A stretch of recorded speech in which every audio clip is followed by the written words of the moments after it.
Welcome to KDP Prasad girls భారతీయ 2 అయితే మాత్రం మూవీ అయితే రిలీజ్ అయితే అవ్వడం జరిగింది అనమాట. ఫస్ట్ హాఫ్ అయితే మనకి బోరింగ్ అయితే అనిపించింది. ఎందుకంటే ఫస్ట్ హాఫ్ లో కొన్ని సీన్స్ అయితే మాత్రం మనం భారతీయ 1 చూసినట్టుగా అయితే మాత్రం కొన్ని సీక్వెన్స్ అయితే కలపడం అయితే జరిగింది అనమాట.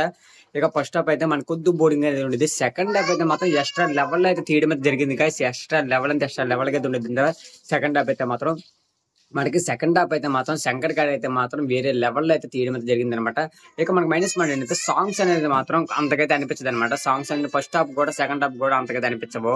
ఇక ఓవరాల్ గా మూవీ అయితే మాత్రం ఓకే గా చాలా అయితే బాగుంటుంది. కానీ ఫస్ట్ హాఫ్ అయితే బోర్డు కొట్టచ్చు. కానీ సెకండ్ హాఫ్ అయితే మాత్రం చాలా అంటే చాలా అయితే బాగుంటుంది. లిటరల్ అయితే మాత్రం కమల్ హాసన్ గారి యాక్టింగ్ కూడా ఈ ఏజ్ లో కూడా ఎంత బాగా ఉండిద్ది అని నేనైతే ఊహించుకోలేదు. ఆ రకంగా అయితే ఉండిద్ది అనమాట. కమల్ హాసన్ యాక్టింగ్ కూడా చాలా అంటే చాలా బాగా నటించడం అయితే జరిగింది అనమాట.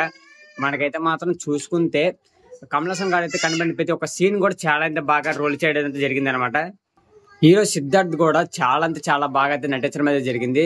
ఇక ఫస్ట్ హాఫ్ లో ఏదైతే కథ అయితే కొద్ది స్లో అయితే అయిందో చాలా అంటే చాలా సెకండ్ హాఫ్ లో అయితే మాకు చూపించడం అయితే జరిగింది అనమాట. ఓకే గైస్, ఇది అనమాట మూవీ రివ్యూ అయితే. ఈ రివ్యూ నచ్చినట్లయితే లైక్ చేయండి, షేర్ చేయండి, సబ్స్క్రైబ్ చేసుకుంటే బెల్ ఐకాన్ ఆన్ లో పెట్టుకుని నెక్స్ట్ వీడియో కలుద్దాం. Okay bye.